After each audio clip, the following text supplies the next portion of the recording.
Halo everyone, saya mau bahas Matius 28 ayat 19 karena ayat ini sering sekali digunakan untuk membuktikan bahwa ada 3 oknum di surga dan ini sesuai dengan doktrin Trinitas di mana ketiga-tiganya adalah God the Father, God the Son, dengan God the Holy Spirit. Jadi saya nggak bisa hanya dengan lihat ayat ini mengambil kesimpulan bahwa ini support doktrin Trinitas hanya karena ada 3. Karena yang tolak doktrin Trinitas nggak bilang bahwa Roh Kudus nggak ada. Jadi hanya dengan bilang ada 3 disebut, itu bukan bukti bahwa itu adalah doktrin Trinitas.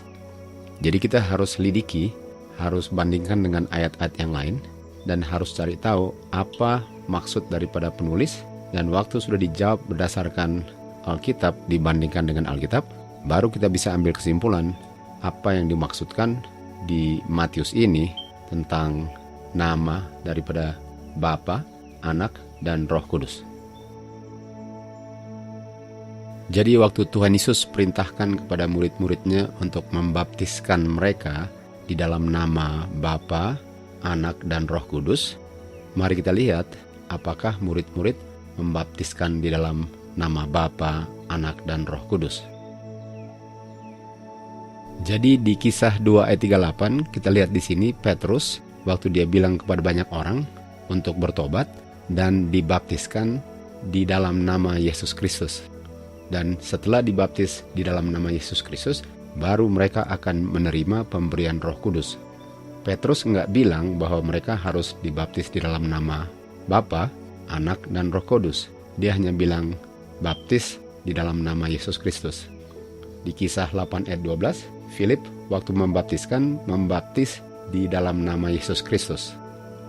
Di Kisah 8 ayat 16, murid-murid waktu baptis, mereka membaptiskan di dalam nama Yesus Kristus. Di Kisah 19 ayat 5, murid-murid waktu mereka membaptiskan di dalam nama Yesus Kristus. Jadi kita bisa lihat bahwa murid-murid membaptiskan hanya di dalam nama Yesus Kristus. Sementara perintah Kristus kepada mereka sebelum Tuhan Yesus naik ke surga ialah untuk membaptiskan mereka di dalam nama Bapa, Anak, dan Roh Kudus. Jadi kemungkinannya adalah bisa-bisa murid-murid sengaja untuk berontak dan tidak mau mengikuti perintah yang diperintahkan Tuhan Yesus. Itu kemungkinan pertama. Kemungkinan kedua ialah mungkin mereka salah mengerti apa yang dimaksudkan Kristus dalam perintahnya. Karena yang mereka lakukan nampaknya berbeda dari apa yang diperintahkan. Nomor 3, kemungkinan saja ayat ini ditambah karena sebenarnya nggak ada perintah yang bunyinya seperti ini karena murid-murid waktu membaptiskan sama sekali bertentangan dengan apa yang diperintahkan Tuhan Yesus. Atau kemungkinan keempat, bisa saja murid-murid mengerti apa yang dimaksudkan Tuhan Yesus di Matius 28 ayat 19 dan berdasarkan pengertian mereka baptiskan semua yang dibaptis di dalam nama Yesus Kristus. Dan pengertian murid-murid ini beda pengertiannya dari orang-orang yang percaya doktrin Trinitas. Jadi mari kita lihat yang mana dari 4 tadi kira-kira yang adalah jawabannya. Apakah mereka berontak terhadap Tuhan Yesus? Apakah mereka salah mengerti? Atau apakah ayat ini dirubah bunyinya? Atau mereka mengerti apa maksud Tuhan Yesus? Marilah kita belajar untuk mengetahui kebenarannya. Oke, mari kita lihat kembali Matius 28 ayat 19. Di sini murid-murid diperintahkan untuk membaptiskan di dalam nama Bapa, Anak, dan Roh Kudus. Dan yang saya mau fokus adalah kata nama. Nama ini artinya otoritas. Dan di ayat 18, ayat sebelumnya, waktu Tuhan Yesus berbicara kepada murid-murid, dia bilang semua kuasa telah diberikan kepada saya di surga dan di bumi. Dan kata kuasa itu, exousia, artinya juga otoritas. Jadi apa ini otoritas? Di mana murid-murid diperintahkan atau diinstruksikan untuk membaptiskan di dalam otoritas. Untuk mengerti lebih dalam lagi arti daripada otoritas, kita baca di Signs of the Times Januari 9, 1879. Bapa telah memberitahukan kepada semua malaikat di surga bahwa dia telah menetapkan bahwa Kristus adalah sama atau equal dengan dirinya sendiri.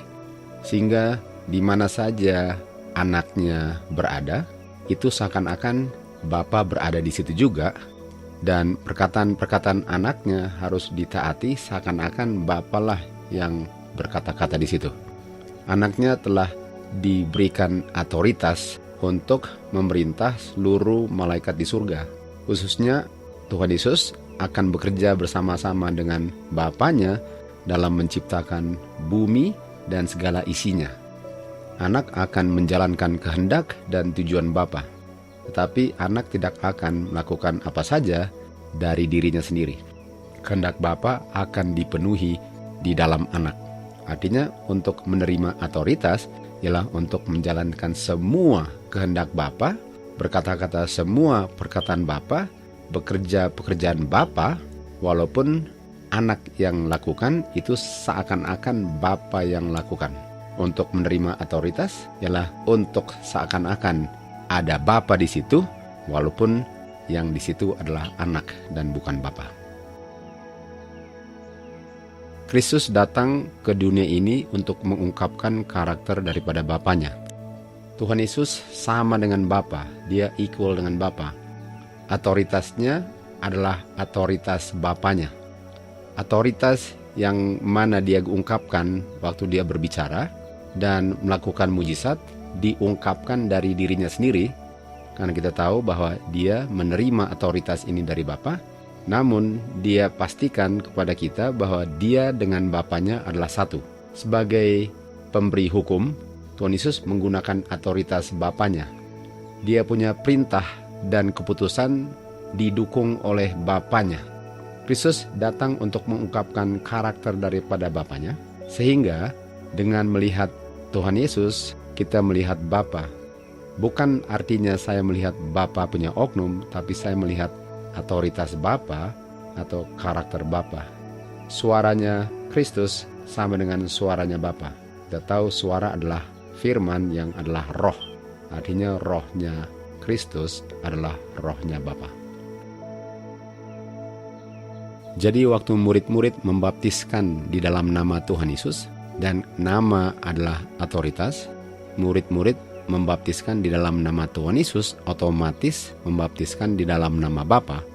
Tanpa menyebut nama Bapa, sebenarnya murid-murid sudah menyebut nama Bapa dengan menyebut nama anak, karena otoritas anak adalah otoritas Bapa. Jadi pertanyaannya, bagaimana dengan otoritas daripada Roh Kudus? Kita akan lanjut untuk lihat bagaimana untuk menjawab otoritas Roh Kudus dengan hanya menyebut nama anak. Di Yohanes 14 ayat 16, Tuhan Yesus bilang dia akan menanyakan kepada Bapa, dan Bapa akan memberikan kepada murid-muridnya penghibur yang lain. Ayat 17, penghibur yang lain adalah roh kebenaran. Di Yohanes 16 ayat 7 dikatakan, aku akan kirim dia kepada kamu. Artinya Tuhan Yesus akan kirim roh kebenaran ini yang dia akan minta dari Bapa dan dikirim Bapa kepada murid-murid, dan terus bilang saya akan kirim dia. Di Yohanes 14 ayat 18 dia bilang saya akan datang kepada kamu. Jadi dia itu yang akan datang adalah saya. Another comforter itu adalah saya. Kata lainnya, another comforter itu adalah Kristus punya roh. Rohnya Kristuslah yang akan datang. Di Yohanes 14 ayat 23 dikatakan, kami akan datang kepada dia. Kami adalah Bapa dan anaknya, Tuhan Yesus. Kami akan berdiam dengan dia. Jadi roh kudus ini adalah rohnya Kristus dan juga rohnya Bapa. Jadi kita bisa lihat bahwa ini bukan oknum ketiga. Kita bisa lihat ada Bapa, ada anak, dan ada rohnya mereka. Jadi nggak bisa dibilang bahwa ada oknum Bapa, ada oknum anak, dan ada oknum Roh Kudus. Apalagi nggak bisa dibilang ada oknum God the Father, ada oknum God the Son, dan ada oknum God the Holy Ghost. Nggak bisa dibilang gitu, karena yang ada adalah God the Father, Tuhan Yesus adalah anak daripada God, dan Roh Kudus ini adalah rohnya Kristus dan rohnya Bapa. Kita baca di Manuscript Releases volume 14 halaman 23, karena Tuhan Yesus sekarang sudah mengambil nature kemanusiaan, dia nggak bisa berada di setiap tempat secara pribadinya. Oleh sebab itu, untuk kebaikan murid-muridnya, dia harus tinggalkan mereka dan pergi ke Bapanya. Dan kita tahu tadi dia akan minta dari Bapanya, dan Bapa akan mengirim Roh Kudus menjadi pengganti Kristus di bumi ini. Lalu dikatakan Roh Kudus adalah Kristus sendiri. The Holy Spirit is Himself. Roh Kudus adalah dirinya sendiri tanpa oknum kepribadian kemanusiaannya.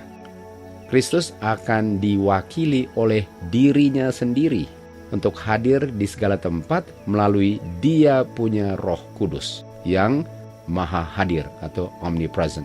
Dan Roh Kudus ini yang adalah comforter yang Bapa akan kirim di dalam nama Kristus. Artinya dengan bilang nama Kristus, murid-murid membaptiskan mereka dalam nama Kristus, otomatis dalam nama Bapa, karena karakter Bapa atau otoritas Bapa adalah otoritas anak. Dan karena Roh Kudus inilah rohnya Kristus sendiri, itu sama dengan Roh Kudus punya otoritas adalah otoritasnya anak. Makanya mereka hanya bilang dalam nama anak, karena itu sudah mencakup Roh Kudus, yang Roh Kudus adalah rohnya Kristus, dan itu pun sudah mencakup otoritasnya Bapa yang dimiliki oleh Tuhan Yesus. Jadi murid-murid mengerti waktu Tuhan Yesus bilang baptiskan mereka di dalam nama Bapa dan dalam nama Anak dan dalam nama Roh Kudus. Murid-murid mengerti bahwa ini artinya membaptiskan mereka dalam nama Tuhan Yesus, karena nama adalah otoritas, dan otoritas Tuhan Yesus itu diberikan oleh Bapanya, dan Roh Kudus itu adalah rohnya Kristus, sehingga untuk membaptiskan di dalam nama Tuhan Yesus itu sama dengan mencakup semuanya. Di Yohanes 20 ayat 22, waktu Tuhan Yesus menghembuskan nafas kepada murid-murid, dia bilang, terimalah Roh Kudus. Dan ini terjadinya sebelum hari Pentecost di Kisah 2. Jadi nafasnya yang dia hembuskan kepada murid-murid adalah Roh Kudus. Di Spirit of Prophecy, volume 3 dikatakan, waktu Kristus menghembuskan nafasnya pada murid-muridnya Roh Kudus, itu adalah tetesan sebelum hujan deras yang diberikan pada hari Pentecost. Jadi murid-murid sudah menerima rohnya Kristus, walaupun belum sepenuh dibandingkan dengan waktu mereka terimanya di hari Pentecost. Dan kita tahu di hari Pentecost, Roh Kudus memenuhi ruangan itu dan mereka semua dipenuhi dengan Roh Kudus atau nafasnya Kristus yang dia sudah berikan kepada murid-muridnya di Yohanes 20 ayat 22. Jadi ini rohnya Kristus. Ini bukan oknum ketiga yang namanya Roh Kudus yang keluar dari mulut Tuhan Yesus. Ini adalah nafasnya Kristus sendiri. Sama dengan di Kejadian 2 ayat 7, waktu Tuhan Yesus membentuk manusia dari debu tanah dan menghembuskan ke dalam nostrilsnya the breath of life. Breath of life itulah nafasnya Kristus yang adalah kehidupannya Kristus, sehingga Adam menjadi makhluk yang hidup. Jadi ini bukan oknum ketiga yang dihembuskan ke dalam lubang hidung yang menjadi Adam yang hidup. Ini adalah nafasnya Kristus yang adalah kehidupannya Kristus. Di Yohanes 6 ayat 63, perkataan-perkataan yang aku ucapkan kepadamu, perkataanku itu adalah roh dan perkataanku adalah kehidupan. Artinya kehidupannya Kristus yang adalah rohnya Kristus lah Roh Kudus itu yang dihembuskan kepada murid-murid, yang dia kirim setelah dia naik ke surga, karena dia minta kepada Bapa dan Bapa kirim. Itu adalah kehidupannya Kristus. Jadi itu adalah dirinya sendiri, karena kehidupan seseorang itu bukan orang lain, kehidupan seseorang itu bukan oknum yang lain, kehidupan seseorang itu dia punya kehidupan, bukan oknum yang lain. Artinya rohnya seseorang itu dia punya roh, kehidupan seseorang itu dia punya kehidupan. Gak bisa saya bilang, kamu mau ketemu saya punya roh, Nggak bisa. Seseorang bilang, kamu mau ketemu saya punya kehidupan? Kamu mau ketemu saya punya perkataan-perkataan? Kamu mau ketemu saya punya nafas? Itu saya. Itu saya punya nafas, saya punya firman, saya punya roh, saya punya kehidupan. Demikian juga itu Kristus punya kehidupan. Di Galati 2 ayat 20 dikatakan, saya disalibkan bersama dengan Kristus, namun saya hidup. Tapi bukan saya yang hidup, tapi Kristus yang hidup dalam saya. Kita tahu Kristus di surga, artinya rohnya Kristus hidup dalam saya, kehidupannya Kristus yang di dalam saya, makanya dibilang, saya hidup. Tapi bukan saya yang hidup, tetapi Kristus punya kehidupan yang hidup dalam saya. Jadi ini bukan oknum yang lain selain Kristus, kalau ini adalah kehidupannya Kristus atau rohnya Kristus. Di Matius 4 ayat 4, Tuhan Yesus bilang kepada setan, manusia enggak hanya hidup dari roti sahaja, tapi manusia hidup dari setiap firman yang keluar dari mulut Bapa. Nah, kata hidup ini adalah kehidupan yang adalah roh, yang adalah perkataan-perkataannya Kristus. Artinya, yang hidup dalam saya adalah rohnya Kristus, kehidupannya Kristus, perkataan-perkataan Kristus. Dengan mempelajari firman Tuhan itu yang adalah kehidupannya Kristus, yang adalah rohnya Kristus. Kalau saya terima itu, berdasarkan itulah saya hidupnya. Di Yesaya 30 ayat 21 dikatakan, telinga kamu akan mendengar perkataan-perkataan berkata, inilah jalan, jalanlah di jalan itu, apakah kamu belok ke kiri atau belok ke kanan. Artinya firman Tuhan yang saya pelajari itulah terang yang mendikte mana yang benar, mana yang salah. Dan di saat saya pilih yang benar, saya nggak akan berdosa. Dan kalau saya pilih yang salah, yang bertentangan dengan pelajaran yang saya pelajari, firman yang saya dengar, itu bukan kehidupan Kristus. Kehidupan Kristus ialah firman, nafas, roh, yang kalau saya taati, itulah saya sedang mengungkapkan kehidupan Kristus dalam kehidupan saya. Yohanes 15 ayat 7 katakan, kalau kamu berdiam dalam saya, perkataanku berdiam dalam kamu. Firmanku, rohku, kehidupanku berdiam dalam kamu. Dan selama kamu pilih untuk hidup sesuai dengan kebenaran firman, makanya dikatakan roh kebenaran.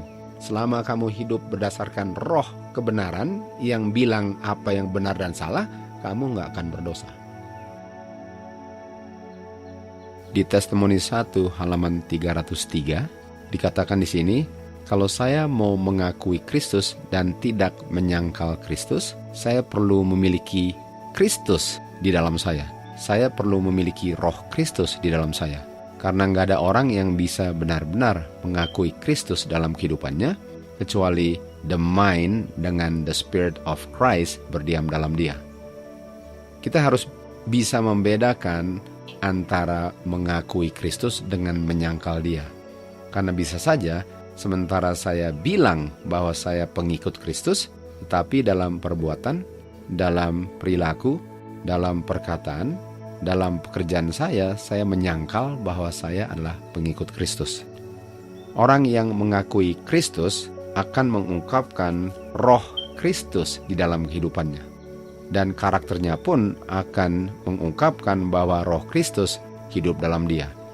Pilihan-pilihan saya yang benar, walaupun konsekuensinya sangat merugikan, itulah pengungkapan bahwa roh Kristus berdiam dalam saya. Karena roh Kristus itu diungkapkan waktu saya pilih untuk bikin yang benar, apapun konsekuensinya. Di Review and Herald, March 31, Tuhan gak pernah memaksakan orang untuk melakukan yang benar. Tuhan kasih lihat antara benar dan yang salah dengan memberikan kebenaran, dengan memberikan hukum Tuhan. Itulah standar benar dan salah. Dan dengan sangat jelas kita bisa lihat apa hasilnya kalau kita mengikuti atau memilih yang salah, dan apa hasilnya juga kalau kita pilih untuk melakukan yang benar. Kristus mengundang kita semua untuk mengikuti dia. Tapi Kristus nggak pernah memaksa kita untuk mengikuti dia. Kalau saya mau mengikuti kebenaran dan memilih yang benar, itu hasil pilihan saya sendiri, bukan dipaksa untuk pilih itu. Hanya orang yang memiliki roh Kristus karena dia belajar kebenaran dan dia bertekad untuk melakukan yang benar itu di dalam kehidupannya, hanya dialah yang sedang mengakui Kristus waktu dia ungkapkan kehidupan Kristus di dalam kehidupannya. Dan waktu karakter Kristus diungkapkan dalam kehidupannya, itu hasil pilihan dia untuk melakukan yang benar berdasarkan apa yang dia sudah pelajari dan sudah yakin sendiri akan kebenaran itu. Artinya, untuk Roh Kristus berdiam dalam saya, ialah untuk firman kebenarannya yang saya pelajari untuk berdiam dalam saya, dan berdasarkan kebenaran itulah saya selalu pilih itu untuk saya lakukan, apapun konsekuensinya. Dan yang saya lakukan itu mengungkapkan karakter Kristus. Jadi waktu kita lihat di Matius 28 ayat 19, bahwa ada 3, yaitu Bapa, Anak, dan Roh Kudus, itu bukan bicara tentang Trinitas. Dan ayat ini nggak pernah bisa digunakan sebagai bukti bahwa doktrin Trinitas didukung oleh ayat ini. Ayat ini menunjukkan bahwa betul ada 3, tapi bukan ada 3 oknum. Karena Roh Kudus memang ada. Bapa itu ada, Anak itu ada, Roh Kudus itu ada. Tapi tidak mengajarkan bahwa ada 3 oknum. Jadi mari kita lihat ayat-ayat yang akan membuktikan bahwa ketiga-tiganya ada, walaupun tidak bicara tentang 3 God, tapi 3-tiganya ada. Dan kita tahu 3-tiganya terdiri dari God yang adalah the Father, dan Son ialah Son of God, dan Roh Kudus adalah rohnya mereka. Dan kita specifically sekarang mau bicara tentang rohnya Kristus atau kehidupannya Kristus. Di Kisah 2 ayat 38, Petrus bilang, bertobatlah dan dibaptiskanlah di dalam nama Yesus Kristus. Lalu dia lanjut, dan kamu akan terima Roh Kudus. Dan kita tahu Roh Kudus itu dijanjikan Tuhan Yesus untuk dikirim kepada murid-muridnya di Yohanes 14 ayat 16 dan 17, bahwa Bapalah yang akan mengirim Roh Kudus yang akan diterima oleh murid-murid kalau mereka berdoanya di dalam nama Yesus Kristus. Di Kisah 1 ayat 4 dibilang di sini, tunggulah untuk janji yang akan dipenuhi oleh Bapa. Di ayat 5, Yohanes sesungguhnya baptiskan dengan air, tetapi kamu akan dibaptiskan dengan Roh Kudus. Dan Kisah 19 ayat 5 dikatakan, waktu mereka mendengar ini, mereka dibaptiskan di dalam nama Yesus Kristus. Jadi Roh Kudus yang dijanjikan Bapa di dalam nama Tuhan Yesus diberikan mereka Roh Kudus waktu mereka memintanya dengan nama Tuhan Yesus atau dengan otoritasnya Tuhan Yesus. Jadi kita bisa lihat bahwa Bapa yang memberikan janjinya adalah Roh Kudus, dan mereka dibaptis di dalam nama Tuhan Yesus. 3-tiganya ada. Kita lihat kebenaran ini di Lukas 24 ayat 47, waktu murid-murid diinstruksikan untuk mengabarkan Injil ini di dalam nama Tuhan Yesus.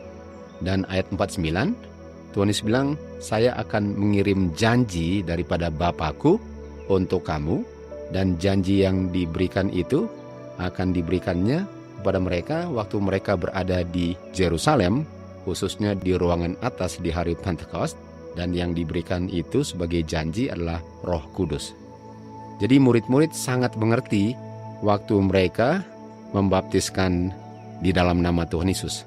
Karena di dalam nama Tuhan Yesus, Bapa akan mengirim kuasa Roh Kudus. Murid-murid punya pengertian, bukan pengertian Trinitas. Murid-murid tidak mengerti ini sebagai God the Father, God the Son, dengan God the Holy Ghost. Murid-murid sangat mengerti konsep bahwa ada satu Bapa dan ada satu Anak, dan Roh Kudus adalah rohnya mereka, dan Roh Kudus yang dikirim ini adalah rohnya Kristus sendiri. Makanya Roh Nubuat bilang ini adalah dia sendiri tanpa oknum manusianya yang berada di tahta Bapa di surga. Jadi di Matius 28 ayat 19, di perintah atau instruksi Tuhan Yesus untuk membaptiskan di dalam nama Tuhan Yesus itu, nggak ada kata God. Nggak ada God the Father, nggak ada God the Son, nggak ada God the Holy Ghost. Walaupun kita tahu 1 Korintus 8 ayat 6 dikatakan bahwa cuma satu God, yaitu Father. Sementara doktrin Trinitas bilang bahwa tiga-tiganya God, dan menggunakan ayat itu untuk membuktikan bahwa tiga-tiganya God hanya karena ada tiga, sementara nggak ada kata God di situ. Jadi kalau kita mau lihat di 2 Korintus 13 ayat 14, tiga-tiganya ada. Tuhan Yesus, anak Bapa ada, dan Roh Kudus ada. Mari kita lihat dari tiga-tiga ini, mana yang ada kata God-nya. Grace of the Lord Jesus Christ, dengan the love of God, dan the communion of the Holy Ghost.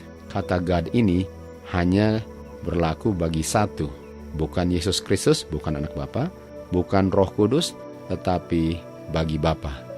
Jadi nggak bisa menggunakan kata God untuk tiga-tiganya kalau Rasul Paulus menggunakannya hanya untuk satu.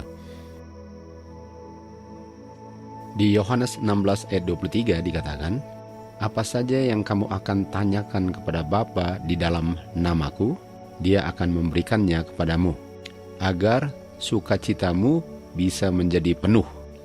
Kita tahu sukacita adalah buah roh, sesuai dengan Galati 5 ayat 22. The fruit of the Spirit, salah satunya adalah sukacita. Dan Yohanes 15 ayat 16 katakan, agar kamu bisa menghasilkan banyak buah. Apa saja yang akan kamu tanyakan dari Bapa di dalam namaku, Dia akan memberikannya kepada kamu. Dan yang diberikan itu adalah rohnya, karena buah roh adalah sukacita. Jadi kita bisa lihat di sini, dimintanya kepada Bapa yang adalah satu-satunya God di semesta alam, dan dimintanya di dalam nama Tuhan Yesus yang satu-satunya anak God yang dibegotten, dan yang diberikannya adalah Roh Kudusnya, dan buah daripada Roh Kudus adalah sukacita. Jadi kita bisa lihat bahwa ini nggak bicara tentang Trinitas. Ini bicara tentang Bapa yang satu-satu God, dan anak Bapa satu-satu begotten daripada God, dan buah-buah roh kalau kita terima rohnya Bapa yang adalah rohnya anak. Jadi kesimpulannya, apakah murid-murid sengaja tidak mau menghiraukan perintah Tuhan Yesus? Jawabannya tidak. Apakah murid-murid tidak mengerti instruksi Tuhan Yesus? Jawabannya tidak. Apakah ayat ini sebenarnya salah, ditambah atau dikurangi kata-katanya? Tidak. Apakah murid-murid mengerti apa maksud Tuhan Yesus untuk baptiskan di dalam nama Bapa dan Anak dan Roh Kudus? Mengerti. Dan karena mereka mengerti, mereka baptiskan di dalam nama Tuhan Yesus. Dan mereka menerimanya dari Bapa, dan yang diterima adalah Roh Kudus. To God be the glory.